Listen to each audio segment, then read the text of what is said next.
kalau ke akunya sendiri, tapi kan akhirnya berdampak kepada anak-anak kita. Makanya benarlah kata Allah Subhanahu Wa Taala, jangan berikan yang haram kepada anak.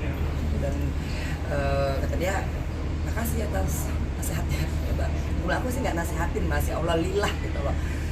Kalau misalkan ini terjepit dan melakukan itu, jangan itu dijadikan alibi ataupun jadikan modus. Semua orang susah, tinggal kita bersyukurnya bagaimana. Nah kemudian akhirnya ya udah transfer aja 1 juta gitu kan. Aku bilang, dia bilang kalau saya nggak kepepet saya nggak mungkin begini gitu kan. Bilang aku boleh nggak telepon gitu, dia nggak mau. Nah akhirnya ya sudahlah, akhirnya aku Bismillah, aku tanya kebetulan waktu konsultasi sama polisinya, polisi bilang ya pasti sih Mbak ketipu layu kalau Mbak transfer gitu kan. Aku bilang ya udah nggak apa-apa, nggak apa jadi sedekah atau nggak apa jadi bersihin dan yang lain-lain. Aku doain dan polisinya tanya kalau mau dilaporin berarti kan harus berkonsekuensi dengan kalau dia tertangkap gitu kan, dan dia akan mengikuti proses pidana. Aku terus terang masih mikir, aku masih mau mendoakan apa gitu. Cuman kasihan kalau misalkan orang yang benar-benar nabung gitu kan, terus aduh saya nggak bawa itu nomor telepon adminnya ada di Sri sih ya, jadi itu kasihan banget kalau kita lihat gitu. Dia benar-benar jualan tahu apa segala macam hanya untuk beli handphone itu, dan dia udah menjual handphone yang lama buat mendapatkan handphone yang baru gitu.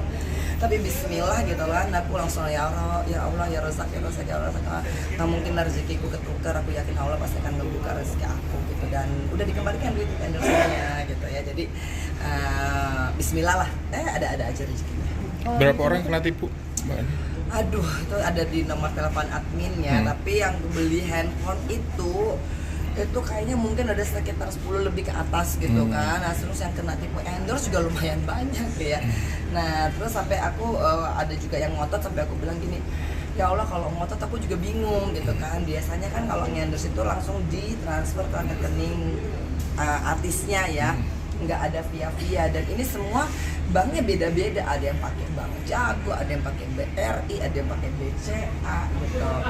Nah tapi kalau misalkan saya tuh banyak yang bilang kan ya udah Mbak coba diusut gini, aku bilang udahlah aku nggak punya kemampuan untuk itu kan, negara sesungguhnya mempunyai kewenangan untuk itu. Aku tuh sudah punya banyak pengalaman, kalau cuma manusia yang turun tangan itu bisa ada dan bisa tiada, tapi kalau Allah udah berkehendak, udahlah kita nggak usah ngakim-ngakimin orang, kita nggak usah bilang oh ya udah ini udah kita ikhlaskan. Yang penting aku selalu jaga. Hari pertamanya masih ada sedikit kesel kan, karena kan aku memulai ini semua dari nol ya.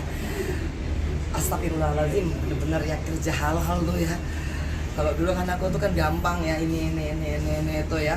Nah, kalau sekarang ini bener-bener kerja halal juga ujiannya banyak gitu kan, sampai aku nggak bisa lagi kan untuk menggaji beberapa karyawan kan. Akhirnya aku juga minta kepada mereka kayak Ios, kayak Bella gitu, kayak Ompong, nih Bu lagi nggak punya budgetnya mepet banget gitu ya. Jadi ya akhirnya juga harus dikatakan secara terus terang, jadi aku sendiri semuanya yang dari bikin sama, dari ngulek cabai gitu kan, dari bangun pagi tuh kayak tadi pagi kan itu dengan nganterin piano, bangun udah jadi perasaan bangun tuh dari jam 4 kan nungguin sholat subuh dan sebagainya, itu aku udah ngekal, udah nyuci gitu.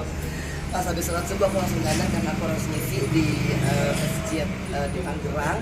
Nah tapi kalau misalkan aku nggak nganter piano dulu ya kan, aku balik aku pasti nggak sempat, jadi aku udah dandan full, aku pengantarin piano sekolah, habis itu aku langsung ke masjid, habis itu pulang aku masak buat oma dan opa, habis itu aku langsung ke sini gitu kan. Kadang-kadang ya Allah ya Rahman ya Rahim, astagfirullahalazim, tapi aku yakin Allah pasti akan mengasihi aku.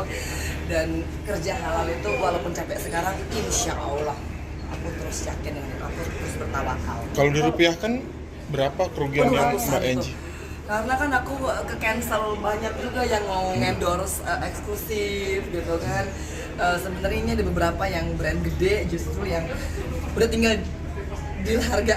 Jadi tapi ya udah nggak apa-apa gitu. Aku juga bilang ke mereka, aku sendiri yang tidak mau menerima karena kan aku nggak tahu kapan IG aku balik gitu kan. Jadi karena bundling. Jadi dia tampil di IG, tampil di TikTok, tampil di YouTube dan medsos lainnya gitu kan.